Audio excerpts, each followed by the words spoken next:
Et ça, les embêtés, toi, tu ne sais pas comprendre, tu ne sais pas voir le mal. Frère, tu es malade, tu as un problème. Tu navigues vers la mort.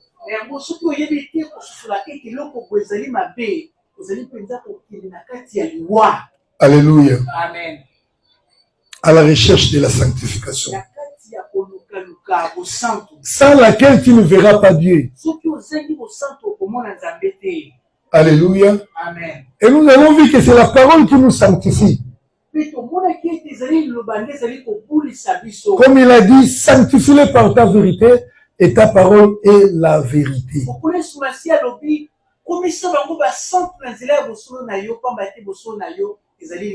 Et la Bible dit que Christ s'est donné lui-même pour l'Église afin de la sanctifier par sa parole.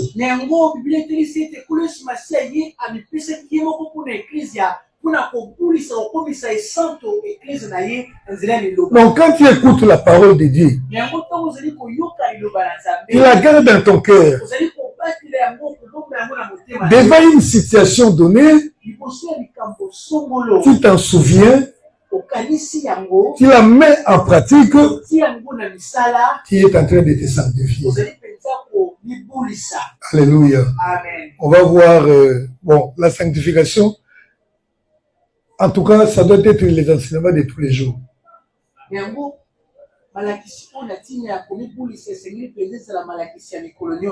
Amen. Amen. Mais tu as l'obligation de toi-même lire la Bible et retrouver certaines choses que tu ne connaissais pas.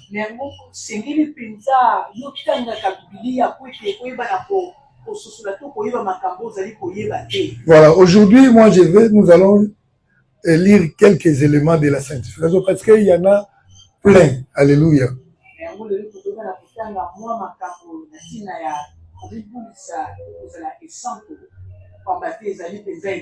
Donc, moi-même, je me demande si on veut parler de ça. De toutes les façons, c'est ce que nous enseignons tous les jours. Lévitique chapitre 19,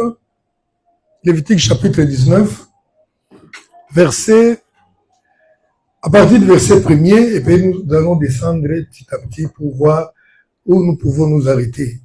Le problème, c'est quoi? Il faut écouter d'abord la parole, la mettre dans ton cœur. À un certain moment, tu t'en souviendras plutôt, et tu la mettras en pratique. Là, tu auras atteint la sanctification. Je ne sais pas te dire si tu vas atteindre la perfection. Parce que peut-être c'est toi et Dieu seul sait ce qui te manque encore pour que tu atteignes cette perfection-là.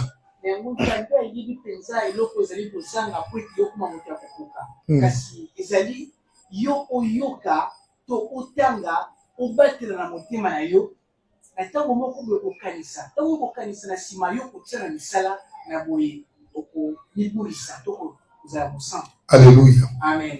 L'Éternel parla à Moïse et dit: parle à toute l'assemblée des enfants d'Israël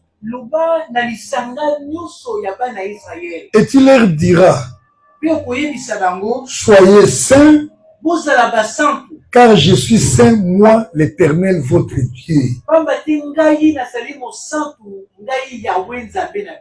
Alléluia. Amen. Et là, maintenant, ce qui suit, il est en train de leur expliquer certains éléments de la sainteté ou de la sanctification.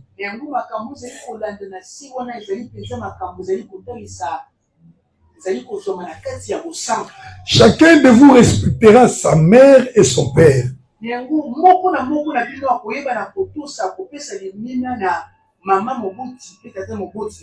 observera mes sabbats. Je suis l'Éternel, votre Dieu. Alléluia. Amen. Tu penses être saint si tu ne respectes pas ton père et ta mère. Tu n'es pas saint. Alléluia. Amen. Alors maintenant, il faut parler comment respecter son père et sa mère. Vous voyez comment il est déjà profond.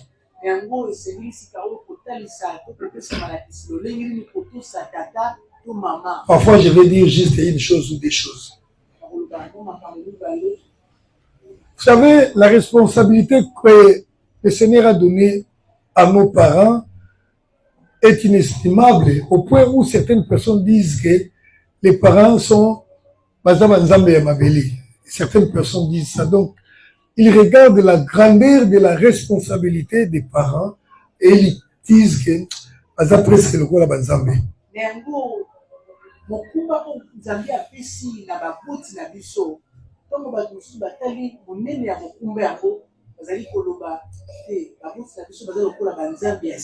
Alléluia.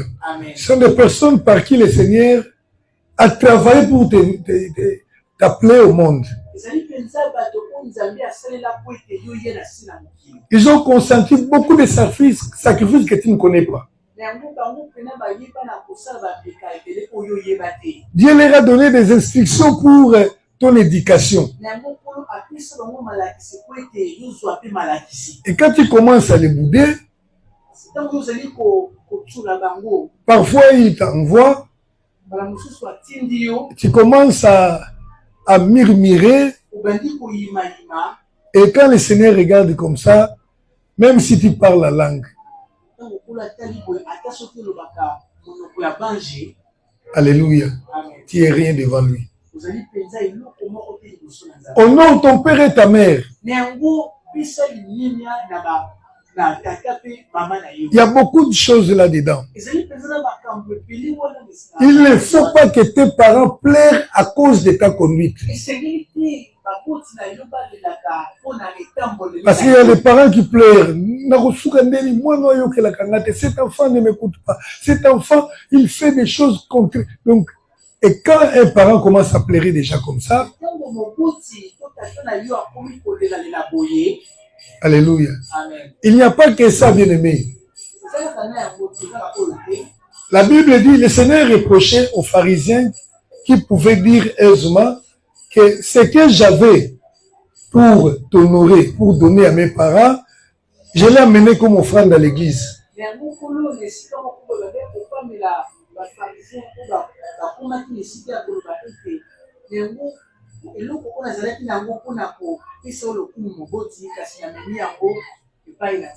Alléluia. Amen. Récemment, un prédicateur m'a posé la question sur ça et on a partagé. Honorer les parents, c'est aussi leur donner les moyens lorsqu'ils se trouvent dans les besoins.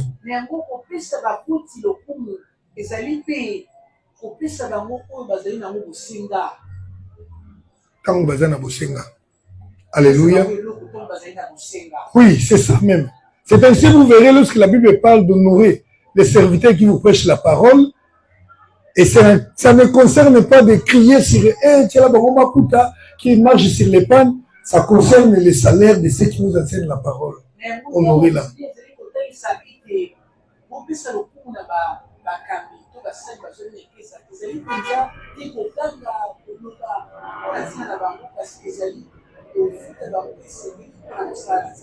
Alléluia.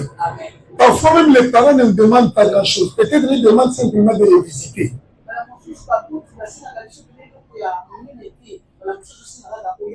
Il faut être en paix avec tes parents. Alléluia. Amen. Un conflit avec les parents, ça c'est le manquer du respect.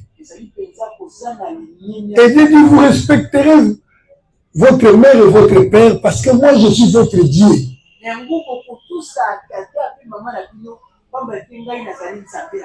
Alléluia. Amen. Il dit encore, vous respecterez mes sabbats. À propos du sabbat, nous en avons parlé à plusieurs fois reprises. Il me semble que nous ne comprenons pas, nous ne voulons pas respecter Dieu dans certaines choses.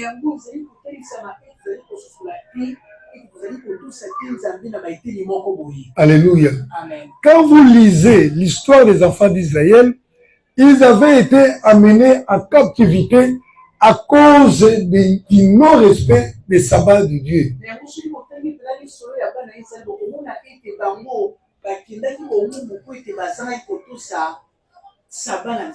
Alléluia. Amen. Les sabbats, ce n'est pas les dimanches ni les samedis. Le sabbat de Dieu, ce sont tous les rendez-vous ou tous les programmes que nous avons accepté de le faire avec Dieu.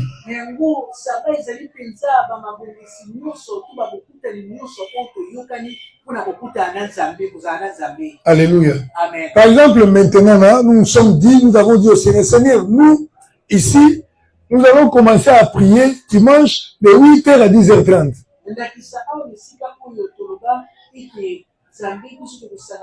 Dimanche à partir de 8h et 10h30. Et toi, quand tu viens à 8h20, tu ne respectes pas les sabbats. Si toi, tu ne viens pas parce que tu estimes que aujourd'hui, moi, tu ne respectes pas les sabbats de Dieu.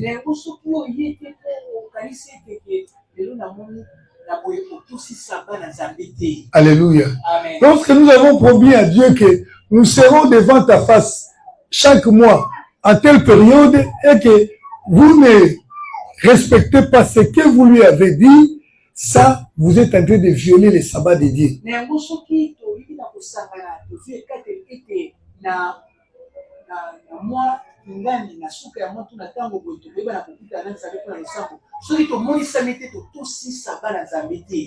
Alléluia. Amen. La sanctification. J'ai lu le verset 9, il y a beaucoup de choses parce que, bon, c'est difficile, hein? Il y en a beaucoup vraiment. La sanctification, c'est ça. Verset 9. Quand vous ferez la moisson dans votre pays, tu laisseras un coin de ton champ sans le moissonner et tu ne ramasseras pas ce qui reste à glaner. Tu ne cueilleras pas non plus les grappes restées dans ta vigne et tu ne ramasseras pas les grains qui en seront tombés. Tu abandonneras cela aux pauvres et à l'étranger. Je suis l'Éternel, votre Dieu. Alléluia. Amen. Ça aussi, c'est un aspect que nous négligeons dans la sanctification.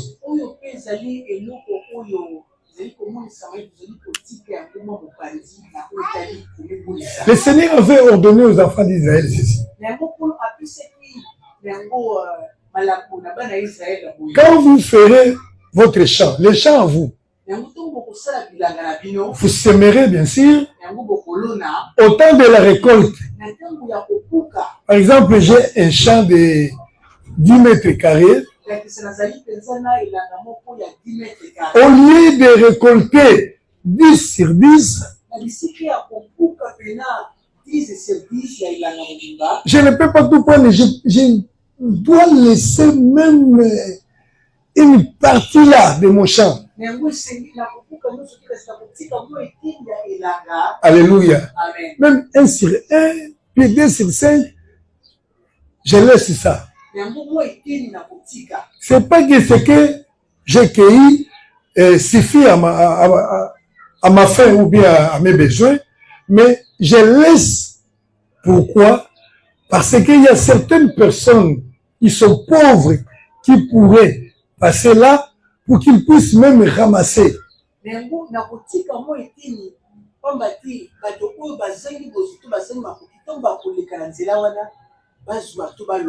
Alléluia. Amen. Il dit même que quand tu vas commencer à réunir tes histoires là, si par exemple il y a quelque chose de